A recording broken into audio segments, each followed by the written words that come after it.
4 years ago, Dee was living in Manhattan working as an architect. She was a woman with a plan. She knew what she wanted to do and where she wanted to be.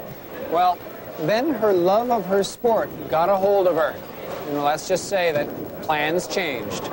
I think a lot of people, when you tell them Harlem, they think of a place where there's a lot of crime, or there's a lot of drugs, or there's a lot of poverty, but I'm not going to say those things don't exist at all here, but the other half of the coin, which most people don't know about, is that there's a lot of very strong people here. And there's a very strong community. There's a lot of knowledge and wisdom here. If you're living in an environment like this, you need something to kind of keep you strong.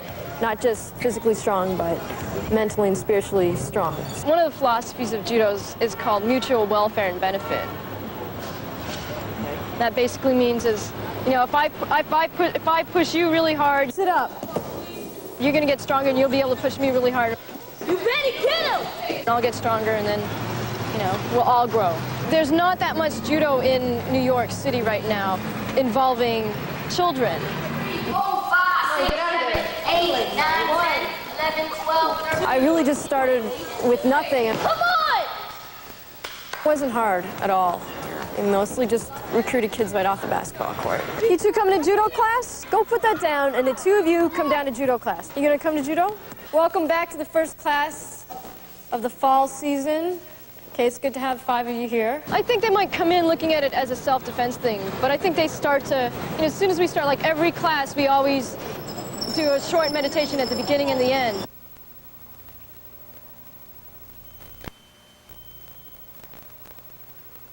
So they may not, be able to intellectualize about it, but I think they understand that this is to show each other respect. This is why we're doing this. It teaches us how to be respectful.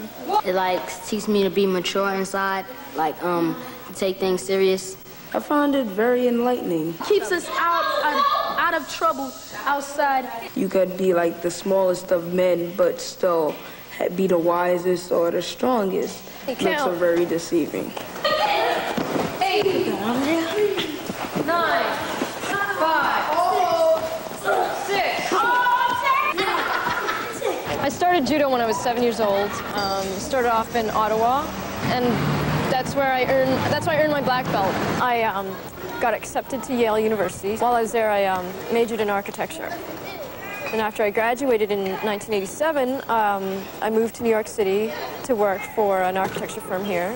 I wound up working with the city of New York, actually doing a lot of very low-income housing. And then I just decided I'd never been able to devote myself full-time to judo. So I figured, well, while I'm young and I can still do that, I'll give it a shot. Bow to each other. Well, I just felt that there was a much greater need here. Number one, in the United States. And number two, in the African-American community, in the so-called inner city of a major American city. And Harlem is really, I guess, the African-American community that a lot of the other American cities look to and follow suit.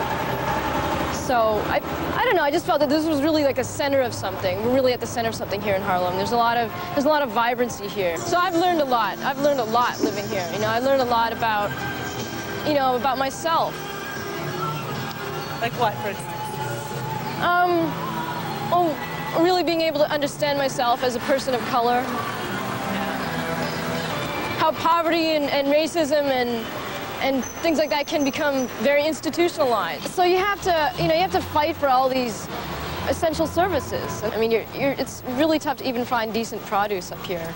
Come on, bow to each other and shake hands. Let's go. Somebody's got to try to pin here. Go for a pin. I knew it was important for me to spend some time living here so I'd understand what they're going through. Okay, good move.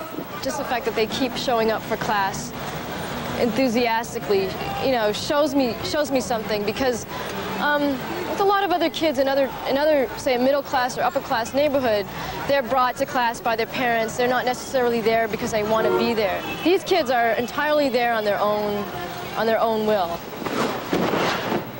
My teacher, she cool. She cool. She's a nice lady. She don't get that mad, but she'll flip if she has to. She keeps us from being bad. She's nice. She's a very nice lady. But when all comes down, she gets the class, going and does what she has to do. I'm sure I'll always have a strong connection here. And what's the most important thing that you've gotten out of this? I guess a lot of love, from the kids and me being able to give them something that I love to do. And peace out.